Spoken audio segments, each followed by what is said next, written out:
गणेशोत्सवानिमित्त बन्सल क्लासेसकडून आरतीचा सन्मान मिळाला। त्याबद्दल पहिले तर त्यांचे आभार व्यक्त करतो।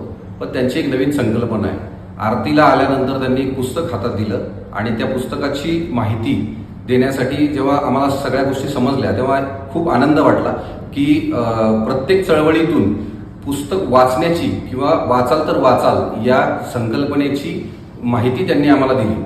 त्यांच्या माहितीनुसार ते प्रत्येक आरती करणाऱ्या किंवा प्रसाद घेणाऱ्या व्यक्तीला एक पुस्तक देत आहेत। या चळवळीत मी नेहमी त्यांच्याशी जोडला राहील आणि त्यांच्या बरोबर राहील। धन्यवाद। नमस्कार, मी प्रियांका चौधरी।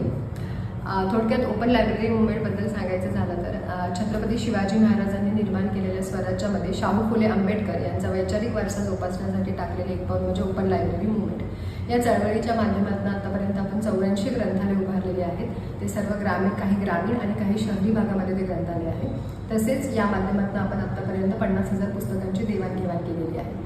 सध्याच्या डिजिटल युगामध्ये आपण बघतोय की वाचनाचं प्रमाण कमी होत चाललेलं आहे आणि कुठेतरी वाचन संस्कृती लोप पावत चाललेली आहे। तर ही वाचन संस्कृती टिकली पाहिजे। येणाऱ्या पिढीला आपला जो काही वैचारिक आणि ऐतिहासिक वारसा आहे तो येणाऱ्या पिढीपर्यंत पोहोचला पाहिजे। यासाठी ही संस्कृती वाचन संस्कृती टिकणं फार गरजेची आहे आणि त्याचसाठी आम्ही ओपन लायब्ररी मुवमेंटच्या माध्यमातून जी पुस्तकं आलेली आहेत तीच पुस्तकं या गणेशोत्सवामध्ये आपण प्रसाद प्रत्येक आलेल्या व्यक्तीला एक पुस्तक आणि प्रसाद असं आपण त्याचं स्वरूप ठेवलेलं आहे।